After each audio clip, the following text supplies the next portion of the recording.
Hello, loyal fans and subscribers. Ninamori Fanboy here with the Season 2, Week 2 team preparation video in the PBF. My opponent this week is the Carolina Nidorans. The Nidorans is a newcomer this season, and like some of my opponents from the past, actually has a YouTube channel of their own, but unlike the opponents I've faced in the past, this opponent is actually uploading PBF content. In fact, just earlier today I discovered he uploaded his team building preparation against me. So with this team building video I'm making, I'm going to list the team that I made prior to the knowledge that I've been given from that video of his, and then conclude my team I'll ultimately be bringing against what he said he would be bringing in that video he just made. So yeah, we'll go about this process normally, and I'm going to use the team that I already made,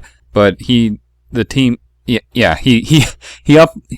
his preparation video before we had the battle, so in theory I could actually, scout and counter team even harder than I usually do, but I'm going to list, the team I made before knowing what team he said he's going to bring. So let's just go about the normal way of doing this. I'll list my full team roster right now in case you're unfamiliar with it. It is Mega Metacham, Talonflame, Starmie, Swampert, Mamoswine, Noivern, Granbull, Quillfish, Mega Steelix, Persian, Magmortar, and Carbink. And my opponent, the Nidorans, have access to Jirachi, Scolipede, Bisharp, Galvantula, Nidoking, Zapdos, Flygon, Gallade, Mega Glalie, Liepard, Cacturne, and Wigglytuff. So the first thing looking at his team, I noticed the Galvantula, and immediately I need something that can remove hazards, or better yet, something that can prevent them from being set up in the first place. As far as my own hazards, I believe the only thing that can defog or rapid spin is the Zapdos. That being said, all of my hazards could definitely come in handy once again, come in clutch like the previous battle.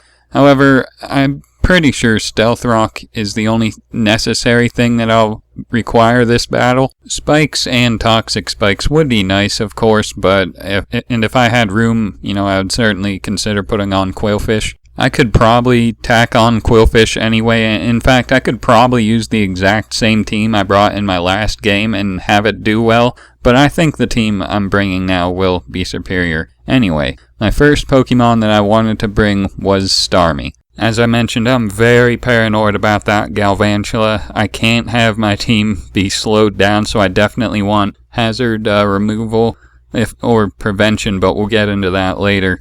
Starmie is always good. I got it actually has Expert Belt, Psyshock, Rapid Spin, Ice Beam, and then I'm still debating between Scald and Hydro Pump. I originally had Hydro Pump for heavier damage, but since I have Expert Belt, I figured I might as well give it Scald, but I'm still debating. I don't know yet. Anyway, to coincide with the hazard removal, I have my hazard prevention, which is my Life Orb Persian. The Life Orb is necessary along with Technician, Fake Out and Return, KO Galvantula. I also have U-Turn and Knockoff just for, utility. I thought Taunt might work also, but U-Turn and Knockoff were more important, I felt. So ideally, if he has Galvantula on his team, I would lead Persian, and then, if he led Galvantula, just KO it right out with combination of Fake Out plus Return. Then, that would be great. I wouldn't need to Rapid Spin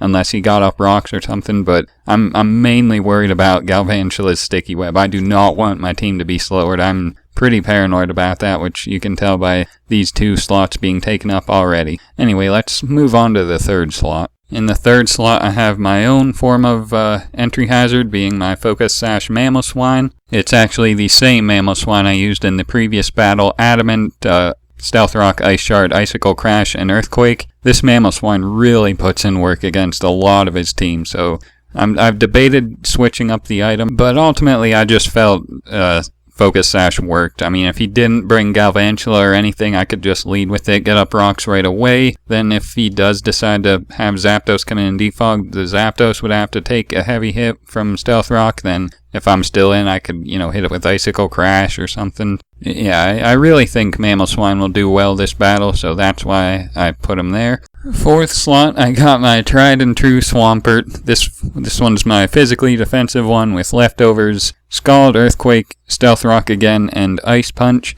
Just because he's got like Bisharp and Nidoking and Scolipede, Jirachi, stuff like that I want Swampert to be able to tank and then threaten out with, either Scald Burns or just straight up Earthquakes. And, a secondary rocker is always nice. At this point, I probably don't even need to explain why I put Swampert on my teams, but, there's my explanation. For my 5th slot, I wanted Talonflame again. I debated if I wanted another acrobatics set, but I ultimately decided I would carry leftovers. Still Adamant Nature, max attack. This time I opted for max speed, however. That way I could outspeed his fastest mon, barring Scolipede, which is Galvantula. I don't need to outspeed Scolipede because my Flying Stab, is good enough for that. But his Zapdos, his Galvantula, and Jirachi I wanted Flare Blitz for, and I would need to outspeed it. So max attack and speed, Flare Blitz, Roost, Swords Dance, and Brave Bird. I feel this set works pretty well against him. The one threatening thing I can see is Bisharp. If I have an item, Knockoff has a very good chance to OHKO. For that, I debated a while between, no item and leftovers, Brave Bird, and acrobatics, but ultimately I decided on this, and I think it'll do well. And finally, in my last slot, I have my Mega Medicham, Fake Out, High Jump Kick, Ice Punch, and Drain Punch. I dropped Zen Headbutt for Drain Punch because I figured it would do pretty well against his team. He doesn't look like he has much that can OHKO me, and I can certainly OHKO a lot of things on his team, and what I can't OHKO, I can, what's weakened, and that, I can Drain Punch like weaker things and take them out at the same time, so that'll be nice. So ultimately, that's my team. I'll list it once again. Swampert, Mamoswine, Starmie, Talonflame, Persian, and Mega Medicham. We got Persian, the anti-Galvantula lead, Mamo, my own lead, Starmie, the spinner and just offensive pressure, Swampert, the tank, Mega Medicham, the wall breaker, and then Talonflame for a sweeper. That's how the team works on paper. Hopefully it will be able to do well, no matter what he brings. However, as I mentioned, he uploaded his team building video already, and in it he said he would bring the same team he brought in his last battle, and the team he brought in his last battle consists of Wigglytuff, Zapdos, Cacturne, Flygon, Gallade, and Jirachi. So he could just be bluffing, lying, because I'm pretty sure he's aware that I watch his videos, so he might, just be saying this and then end up bringing a totally different team to throw me off guard. I could see that happening. However, if he does bring this team, I'm fine with that, because he doesn't have the Galvantula, he doesn't have Mega Glalie not that big of a threat, he doesn't have Bisharp, he doesn't have Scolipede or Nidoking, and those are all very threatening mons. He does have Cacturne. But those mons I mentioned were particularly threatening, I felt.